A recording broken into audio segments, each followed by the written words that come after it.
안녕하세요. 이슈시다 1월 마지막 날 순서 시작하겠습니다. 트럼프 대통령이 워터게이트 사건 특종 기자이자 좌파 매체인 워싱턴 포스트 부편집인인 밥 우드워드를 고소했습니다. 2020년 대통령을 인터뷰했던 우드워드가 동의 없이 두 사람 간의 대화 녹음을 공개한 건데요. 우드워드는 2020년에 트럼프 행정부를 신랄하게 비판한 저서 분노, 레이지를 발간해서 떼돈을 벌었습니다. 19개의 테이프 인터뷰 공개에 동의하지 않았다고 주장하고 있는 대통령은 플로리다 연방법원에 고소장을 제출했는데요. 자신과의 인터뷰 오디오북을 발간한 우드워드와 출판사 사이먼 앤 슈스터, 모회사인 파라마운트에 5천만 달러가량 손해배상을 청구했습니다. 이 책은 김정은 북한 국무위원장과 친서를 주고받은 내용을 비롯해 북미 정상회담 비화와 트럼프 행정부를 폭로해 상당한 파장을 일으키며 베스트셀러 반열에 오르기도 했습니다. 우드워드는 분노를 출간하기 위해 대통령과 수차례 인터뷰를 진행했었는데요.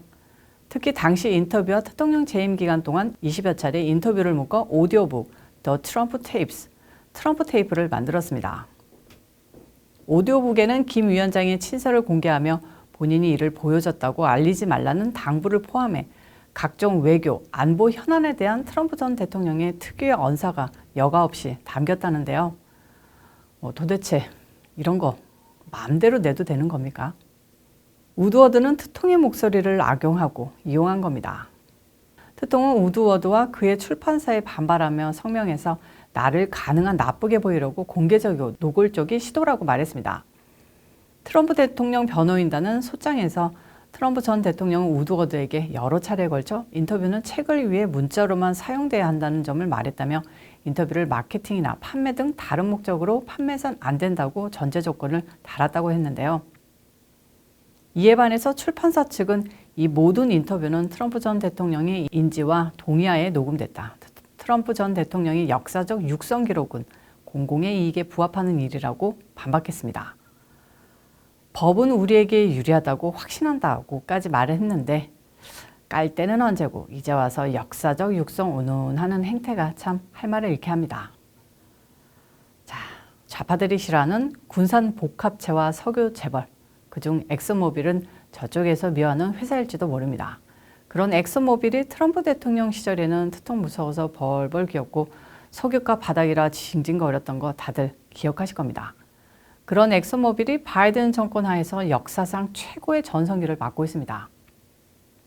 좌파 정권의 이중성, 그들이 세상을 거머쥐면 결국 이득을 얻는 것은 좌파들이 위하는 척하는 못 가진 자들이 아니라 초상위 재벌이라는 겁니다. 그러니까 그들이 쥐어짜는 것은 건실한 중소기업인들 중산층이고 초상위 엘리트 상류층들은 벌고 또 벌고 끝도 없이 번다는 거죠. 소식 보면요. 세계 최대 석유 메이저 그룹 엑슨모빌이 지난해 557억 달러, 한국 돈으로는 약 68조 8천억 원의 순이익을 기록했습니다.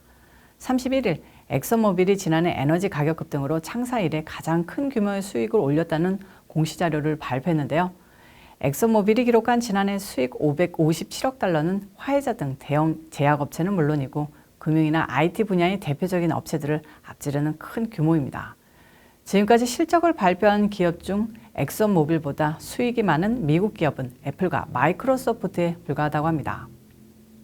대통령 재임 기간인 2020년 엑슨모빌은 220억 달러의 손실을 기록했는데 40여 년 만에 처음으로 기록한 연간 적자였습니다. 한마디로 대통령 시절에 저렴한 가스값이 얼마나 석유 재벌들에게 타격이었는지 알 수 있습니다. 그리고 바이든이 백악관에 입성하고 환경정책 어쩌고 하면서 석유 시추 같은 거 다 금지시키니까 피해 입는 것은 서민들이고 이런 석유 기업들은 오히려 쾌재를 불렀던 거죠. 바이든이 아무리 바보라고 해도 민주당이며 띠입스들이 이렇게 돌아갈 거 몰랐겠습니까? 저도 알았는데요. 특히 엑슨모빌이 이렇게 큰 이익을 본 이유는 바로 우크라이나 전쟁 때문입니다. 지난 한 해 동안만 엑슨모빌의 주가가 80%가량 급등했는데요. S&P 500 지수에 포함된 기업 중에서 네 번째로 높은 성적입니다. 한편 데런 우즈 엑슨모빌 CEO는 침체기에도 화석 연료에 꾸준하게 투자한 것이 기록적인 수익을 이끈 배경이라고 밝혔습니다. 우즈 CEO는 다른 회사들이 투자를 피할 때 우리는 투자를 늘렸다라고 말했습니다. 엑선모빌의 경쟁업체인 쉐브론도 최근 365억 달러, 45조 1천억 원의 연간 순이익을 기록했다고 발표했는데요.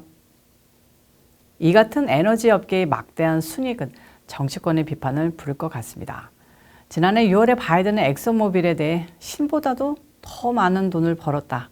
에너지 업계의 이익이 소비자에게 환원돼야 한다고 주장했습니다. 하지만 이들에게 신보다도 많은 돈을 벌게 해준 게 바로 바이든 대통령. 당신 아니십니까? 시청자 여러분, 닭 한 마리 키우실래요? 미국의 싱그홈에 사시는 분들이라면 생각을 해보시는 게 어떠신가요? 저도 닭 2마리를 한 뒷마당에 풀어서 키우고 파도 심고 농작물로 가득 채워야 하나 싶은 생각이 드는 요즘입니다. 이게 무슨 말이냐고요? 미국은 최근 들어서 계란 파동까지 일어나서 가격은 후덜덜덜 올랐고 계란은 부족하고 그래서 실제로 닭을 키우는 가구가 증가하고 있다는 소식입니다.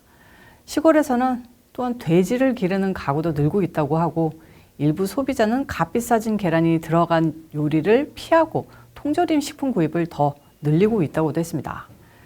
이처럼 식료품, 공과금, 대출 이자 등등 안 오른 게 없습니다. 미국 소매 구매는 지난 4개월 중 3개월 동안 감소했고 집세, 미용 등 서비스 지출은 1년 만에 최악의 수치를 기록했다고 합니다. 모기지 금리도 20년 만에 많이 올라서 주택 판매는 2014년 이후 최저 수준으로 떨어졌습니다. 프레드맥에 따르면 주택 구입자의 약 57%가 4분기에 주택 모기지 지불에 대한 우려가 있고 3분기 때는 48%였습니다. 자동차 산업도 10년 만에 최악의 판매 연도를 기록했고요. 미국 소비자들은 2020년 이후 높은 이자율로 팬데믹 기간 동안 정부에서 뿌린 부양금 덕택에 미국민들이 잠시 한시름 놓는 듯 했지만 그 모든 것이 부메랑처럼 돌아와 미국 경제가 침체돼가고 있습니다. 구글, 아마존, 마이크로소프트 등 미국 거대 기업들이 잇따라 정리 해고도 발표했었죠. 젊은 친구들은 인턴십 구하는 것도 더욱 힘들어졌고요. 구글은 약 6%인 12,000명을 감원했고 아마존은 18,000명, 이달 18일엔 마이크로소프트도 10,000명을 해고 소식을 전했습니다. 신규 채용도 거의 중단하는 등 경기 침체가 기술업계 전반의 고용을 위축시키고 있습니다. 소비는 예전보다 덜 하는데 카드값은 더 많이 나가고 카드값 결제가 다가오고 있네요. 화요일 이슈 일단은 여기까지입니다. 시청자 여러분들도 모두 오늘 파이팅 하시고요. 전 다음 영상에서 찾아뵙도록 하겠습니다. 시청해주셔서 감사합니다.